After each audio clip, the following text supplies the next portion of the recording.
শিলচর লোকসভা সমষ্টিতে গরিব ও দুস্থ মানুষের সহায়তায় আবারও উদ্যোগী হলেন সাংসদ পরিমল শুক্লবৈদ্য। মঙ্গলবার আইরং মারায় আয়োজিত এক অনুষ্ঠানে তিনি ৩২ জন হিতাধিকারীর হাতে মুখ্যমন্ত্রীর বিশেষ ত্রাণ তহবিলের চেক তুলে দেন। সাংসদ জানান, মুখ্যমন্ত্রী হিমন্ত বিশ্ব শর্মার উদ্যোগে মোট 4,80,000 টাকার সহায়তায় মঞ্জুর করা হয়েছে, যা আর্থিক অনটনে থাকা রোগীদের জন্য গুরুত্বপূর্ণ সহায়তা হিসেবে কাজ করবে।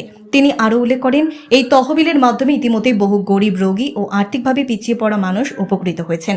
2025 থেকে 26 অর্থ বছরে শিলচর লোকসভা সমষ্টিতে প্রায় 2,300 জন হিতাধিকারীর হাতে ত্রাণ তহবিলের চেক প্রদান করা হয়েছে। ভবিষ্যতেও সাধারণ মানুষের পাশে থাকার অঙ্গীকার ব্যক্ত করেন সাংসদ। শিলচর লোকসভা সমষ্টিতে গরিব ও দুস্থ মানুষের সহায়তায় আবারও উদ্যোগী হলেন সাংসদ পরিমল শুক্লবৈদ্য।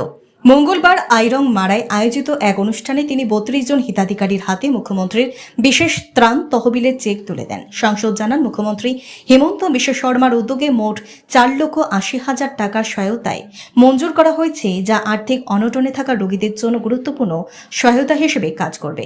তিনি আরও উল্লেখ করেন, এই তহবিলের মাধ্যমে ইতিমধ্যে বহু গরিব রোগী ও আর্থিকভাবে পিছিয়ে পড়া মানুষ উপকৃত হয়েছেন।